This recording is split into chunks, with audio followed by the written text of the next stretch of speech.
Ainda nesse vídeo. Mesmo que o homem tente fugir de Deus, essa tentativa nunca dará em nada. Porque fugir de Deus, no final das contas, será uma maneira que não é a mais adequada de, no final das contas, cair nas mãos dele de qualquer maneira. Não é interessante?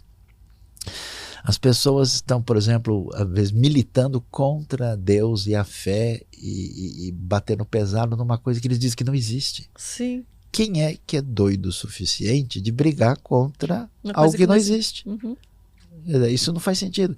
Olha, eu não aceito Papai Noel, eu sou contra. Eu vou abrir um blog aqui lutando contra a crença no Papai Noel. Ninguém faz isso, porque é lógico que é bobagem. Sim. Mas contra Deus as pessoas fazem, porque isso é uma ferida na alma. Sim.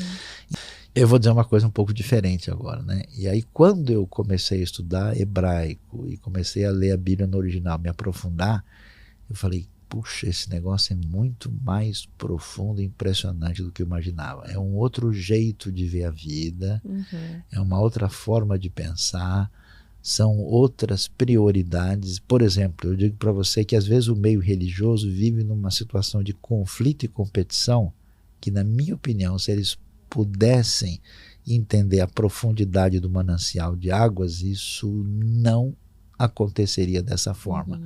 Então eu passei a ver esses elementos e a minha vida foi para lá de abençoada nesse sentido e realmente muito especial a relação interna comigo mesmo, a relação com o próximo, com a família e a relação com o povo de Deus e esse mundo complicado que Deus dá jeito. O maior desafio, acho, do cristão é viver numa sociedade onde há uma certa resistência, né, para o cristianismo.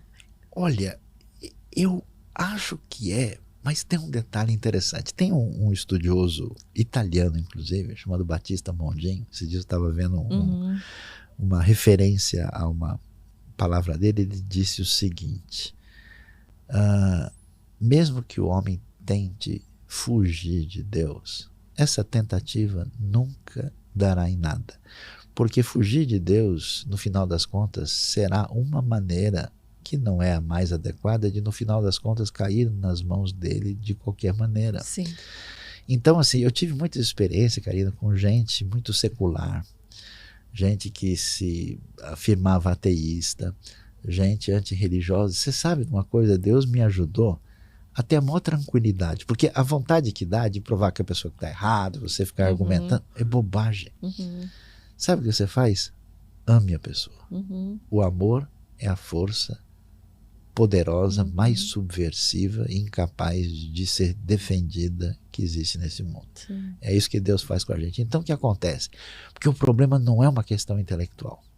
O problema não é uma questão de você fazer as coisas assim pela força humana. O problema é espiritual e emocional. Então, por isso, porque não é interessante?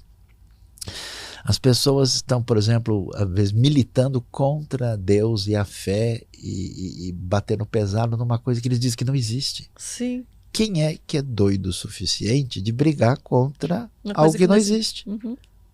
Isso não faz sentido. Olha, eu não aceito Papai Noel, eu sou contra. Eu vou abrir um blog aqui lutando contra a crença no Papai Noel. Ninguém faz isso, porque é lógico que é bobagem. Mas contra Deus as pessoas fazem, porque isso é uma ferida na alma.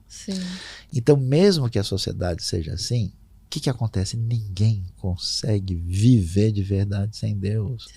Então, às vezes, uma pessoa é meio antipática, é meio dura, meio vingativa, pega pesado e ofende você. Mas o que Jesus falou? Pai, perdoa, porque eles não sabem o que fazem. Então, é um grito de socorro, é um pedido de ajuda. Então, assim, trata de boa. Né? Então, às vezes, pessoas chegam para mim e vêm criticar a igreja. Eu falei, rapaz, você não viu nada, eu sei coisa pior que você falou aí e tal, né? Então, quer saber de uma coisa? Se a gente não se alinhar com Deus, vamos passar a eternidade do lado dessa galera aí. Então é melhor acertar o meio de campo, né? Você acha que não vai dar certo. Então, assim, é um desafio grande, mas eu diria que é um desafio que, mediante a direção de Deus e alinhamento com a palavra, a gente certamente vai na direção certa. Sim. Eu me lembro de um cara, uma vez eu peguei um trem na Europa. Eu estava numa feira mundial dos livros na Alemanha e peguei um trem saindo de lá para ir para a Holanda. E aí tinha um senhor do meu lado, eu comecei a trocar ideia com ele, né? Eu brinco, né? Quando eu tenho ideia repetida, eu troco com as pessoas, né? Eu tenho duas dessas. Não, toca aí. Trocando aí, ele era um senhor de origem armênia, um businessman, né? Internacional. Conversa vai, conversa vem, devagarzinho eu vou chegando. Eu falei, então, o senhor conhece o Novo Testamento? Né? Como é que o senhor acha da história de Jesus? Ele falou, eu não sou muito religioso, mas eu respeito e tal.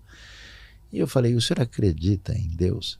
Ele falou, acredito. Mas o acredito foi muito forte, sabe? Decisivo. E eu, estranhei, né? Falei, opa, ninguém diz acredito desse jeito. Uhum. Aí quando ele disse, mas por que o senhor acredita? Ele falou, porque eu peguei um voo, um avião, saindo de Londres, indo para os Estados Unidos. E a turbina pegou fogo.